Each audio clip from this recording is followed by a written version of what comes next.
ரெண்டுமே லென்த் டேர்மாக இருக்குது. இப்போ எல்ஹெச்எஸ் ஆர்ஹெச்எஸ் ரெண்டுமே ஸ்ப்ளிட் பண்ணி பண்ண போகிறோம். So secant A minus sine A divided by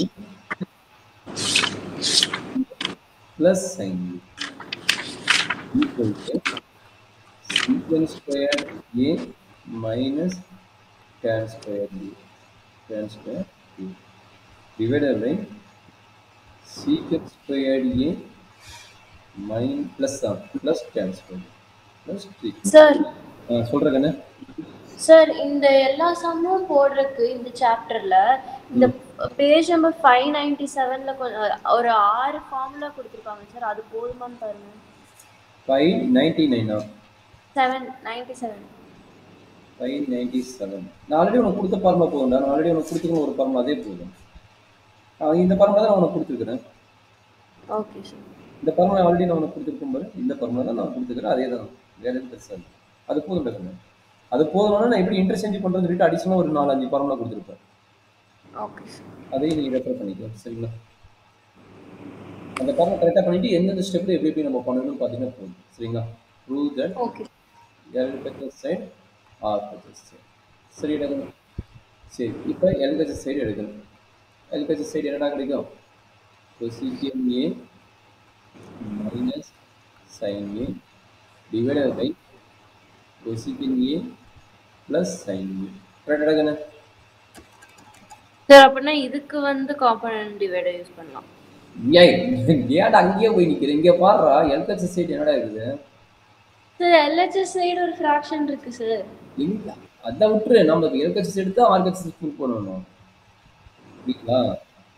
நாங்க வந்து எப்ப காம்பனன்ட் டிவைட் பண்ணனும்னா ஃபைண்ட் கேட்டிங்க ப்ரூவ் தட்ங்கும்போது LHS RHS தான் ப்ரூவ் பண்ணனும். எப்ப வந்து ஃபைண்ட்னு சொல்லிட்டு எந்த ப்ராப்ளம் பார்த்தா cot θ minus 1 divided by cot θ plus 1 equal to √3 minus 1 divided by √3 plus 1. இங்க என்ன கேட்டுக்கிறான் क्वेश्चन? ஃபைண்ட் θன்னு கேட்டுக்கிறான். சரிங்களா? இங்க என்ன கேட்டுக்கிறான் क्वेश्चन? ஃபைண்ட் θன்னு கேட்டுக்கிறான். ரெண்டு பக்கமும் ஃபிராக்ஷனல் ஃபார்மேட் இருக்குது. ரெண்டு பக்கம் என்ன இருக்குது? ஃபிராக்ஷனல் ஃபார்மேட் இருக்குது. இங்க கேட்ட क्वेश्चन ஃபைண்ட்னு கேட்டுக்கிறான். அப்ப வந்து காம்பனன்டோ அண்ட் டிவைடபிள் ஃபார்முலா அப்ளை பண்ணிக்கோ. இங்க என்ன சொல்லிக்கிறான்? ப்ரூவ் தட்னு கேட்டுக்கிறான். ப்ரூவ் தட்டோட மீனிங் என்ன? LHS எடுத்துட்டு RHS ப்ரூவ் பண்ணணும். ஏன்னா RHS எடுத்துட்டு LHS ப்ரூவ் பண்ணணும். இல்லைன்னா என்ன பண்ணணும்? ரெண்டு பக்கம் சிம்பிளி பண்ணிட்டு ரெண்டு ஈக்குவல்னு காட்டணும். இதுதான் மூணு கான்செப்ட். இதுதான் ப்ரூவ் தட்டோட கான்செப்ட். இங்க ஃபைண்டிங் கான்செப்ட் நீ வேணா என்ன வேணா பண்ணிக்கோ. காம்பனன்ட் டிவைட் பண்ணிக்கோ, இல்லை நார்மல் மெத்தட் பண்ணிக்கோ, இல்லைன்னா ரேஷனலைசேஷன் பண்ணிக்கோ. இங்க எந்த இடத்துல வேணா நீ பண்ணிக்கலாம். சரிங்களா? புரியுதா? எப்படி பண்ணணும் புரியுதா?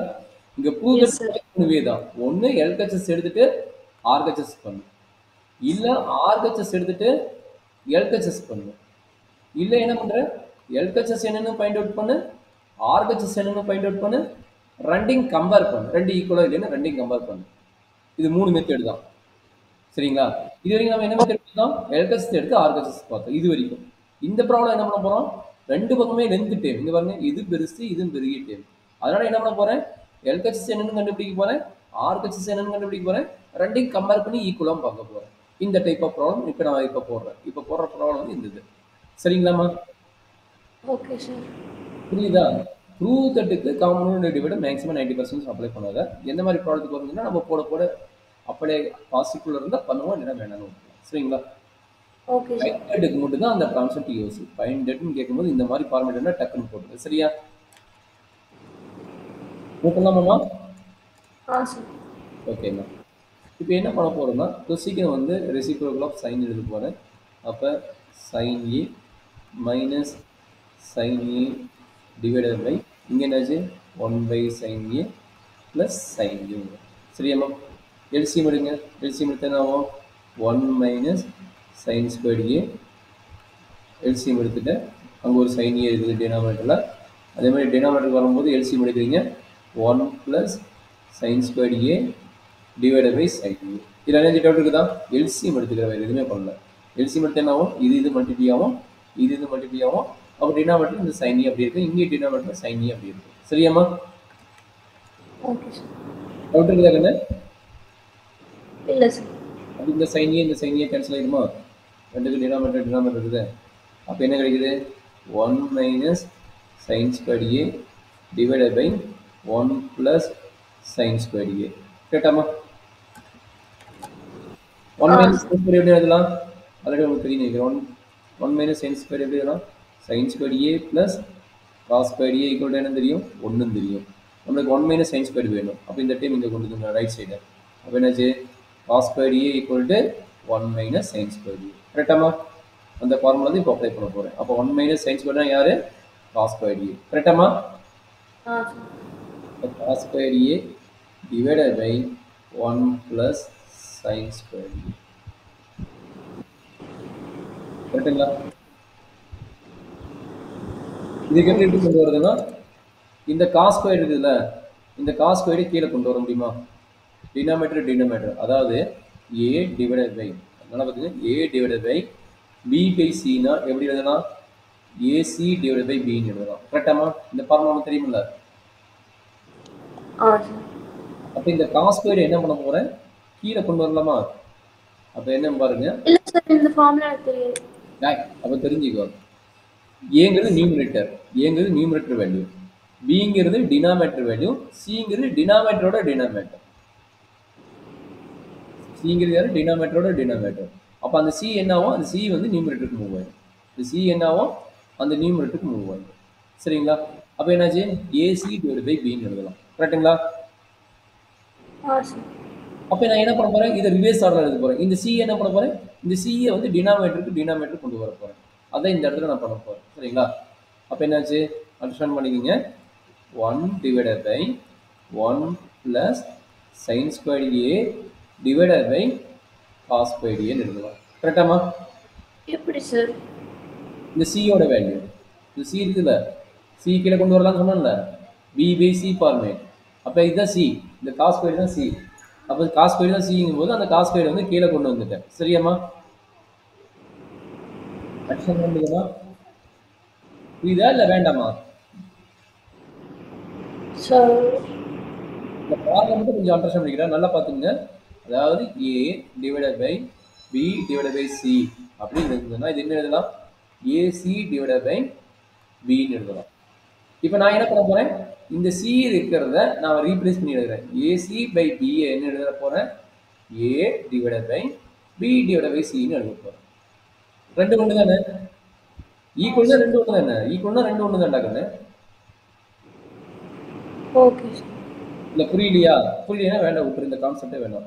புரிஞ்சுன்னா இந்த ஸ்டெப் போகிறேன், இந்த மெத்தட் போகிறேன், இல்லைன்னா இன்னொரு மெத்தட் போகிறதுக்கப்புறம் அந்த மெத்தட் நீங்கள் ஃபாலோ பண்ணிக்கோ. இந்த மெத்தட் இப்போ ஃபாலோ பண்ணு, புரியலைன்னா இன்னொரு மெத்தட் சொல்லி கொடுக்குறது, அதையும் நீ ஃபாலோ பண்ணிக்கோ. சரியா? இந்த மெத்தட் உனக்கு புரியல அப்படின்னா அடுத்த மெத்தட் சொல்லி கொடுக்குறேன். சரியா? சரி, இதை பற்றி இதை ஃபாலோ பண்ணு. இதுதான் ஃபார்முலா, இந்த ஃபார்முலா அண்டர்ஸ்டாண்ட் பண்ணிக்கோ. அப்போ அண்டர்ஸ்டாண்ட் பண்ணணும்னா இன்னொரு மெத்தட் சொல்லி கொடுக்குறது, அதையும் நீ ஃபாலோ பண்ணிக்கோ. எது ஈஸியாக நீ அதை ட்ரை பண்ணி போட்டுக்கோ. சரியாம்மா?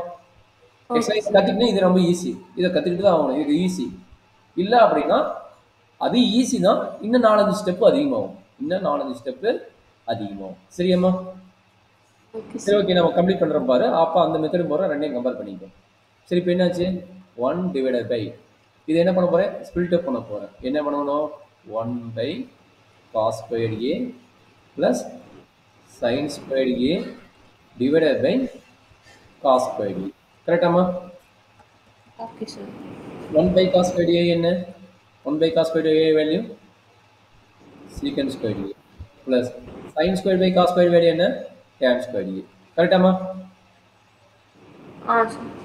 இது வரைக்கும் உங்களுக்கு அண்டர்ஸ்டாண்ட் பண்ண முடிஞ்சிருச்சா? ஓகே. நம்மளுக்கு ஆர்கஸ் என்ன இருக்கிறான்? ஆர்கஸ் சைடு என்ன இருக்கிறாங்கன்னு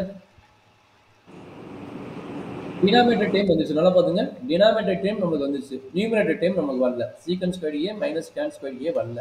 கரெக்டுங்களா? டினாமினேட்டர் டைம் வந்துச்சுல.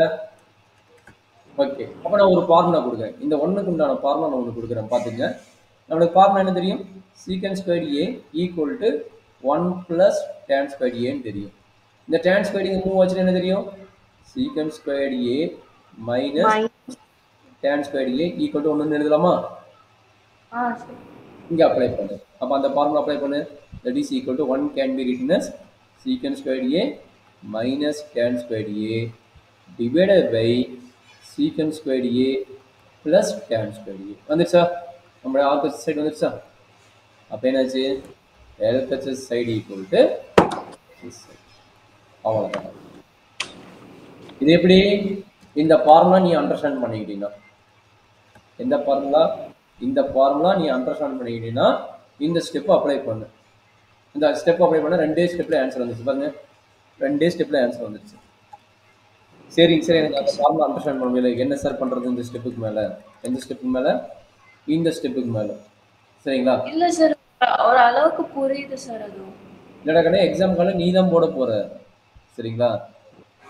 இந்த ஃபார்முலா ரொம்ப இம்பார்ட்டன்ட். இந்த ஃபார்முலா மொத்தம் 4 ஃபார்முலா இருக்குது. இந்த ஃபார்முலா மட்டும் கிடையாது. மொத்தம் 4 ஃபார்முலா இருக்குது. அந்த 4 ஃபார்முலா கீழே கொடுக்குறேன். அந்த 4 ஃபார்முலா நீ தெரிஞ்சுதான் ஆகணும். ஏன்னா 10th ஸ்டாண்டர்ட். அடுத்து +1 +2 போட போறேன். சார் இது கொஞ்சம் மேல வாங்க சார். 4 ஃபார்முலா கொடுக்குறேன் பாத்துக்க. என்னென்ன 4 ஃபார்முலா? ஒரே நிமிஷம் இந்த 4 ஃபார்முலா தெரிஞ்சுக்க மேல நோட் பண்ணிக்கோ. ஃபர்ஸ்ட் ஃபார்முலா என்னன்னா a/b டிவைடட் பை c/d. இதனோட ஃபார்முலா என்னன்னா, நல்லா பார்த்துட்டு இதனோட ஃபார்முலா என்னன்னு அண்டர்ஸ்டாண்ட் பண்ணிக்கோ. இந்த d வந்து மேலே போகும், b வந்து கீழே வேணும். அப்ப AD டிவைடட் பை BC. இதுதான் ஃபர்ஸ்ட் ஃபார்முலா. புரியுதாமா அனு? Okay okay sir. ரெண்டாவது formula A divided by C divided by B. நியூமரேட்டருக்கு டினாமினேட்டர் வந்தா என்ன ஆகும்னா டினாமினேட்டர் வந்துடும். அப்ப இதனோட ஃபார்முலா என்னன்னா A டிவைடட் பை BC.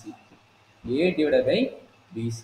இப்போ மூணாவது ஃபார்முலா ரொம்ப ரொம்ப இம்பார்ட்டன்ட். இப்போ நம்ம அப்ளை பண்ணது தான். A டிவைடட் பை ஏக்கு டினாமினேட்டர், B again இந்த பிக்கு டினாமினேட்டர் வருது, பிக்கு டினாமினேட்டர் வருது. அப்போ இதனோட ஃபார்முலா என்னன்னா AC by B. AC by B. சரிங்களா? இந்த 3 ஃபார்முலா தான் ரொம்ப ரொம்ப இம்பார்ட்டன்ட். இன்னொரு ஃபார்முலா கூட வேண்டாம். இந்த ஃபார்முலா மட்டும் தெரிஞ்சுக்கிட்டே போதும். அப்போ என்ன மீனிங்கு? இது வந்து மேலே போகும், இது வந்து கீழே வரும். அப்போ இது மீனிங் என்ன? நியூமரேட்டருக்கு டினாமினேட்டர், அதனால இது கீழே வருது. சரிங்களா? இதனோட மீனிங் என்ன? டினாமினேட்டருக்கு டினாமினேட்டர், அதனால இது மேலே போகுது. இந்த 3 ஃபார்முலா தான் ரொம்ப இம்பார்ட்டன்ட். இதை லைஃப் லாங் மறக்காத. நிறைய இடத்துல யூஸ் பண்ணுவோம். இது பேசிக் அல்ஜிப்ரா ஃபார்முலா தான். இந்த ஃபார்முலா என்னது? பேசிக் அல்ஜிப்ரா ஃபார்முலா. அப்போ அந்த கான்செப்ட் இந்த 3 ஃபார்முலா தெரிஞ்சுக்கிட்டீங்கன்னா இங்கே போனால் இந்த உனக்கு இந்த கான்செப்ட் ரொம்ப ரொம்ப ஈஸியாக இருக்கும். ஒரு கஷ்டம் இருக்காது. சரியாம்மா? ஓகேங்களா?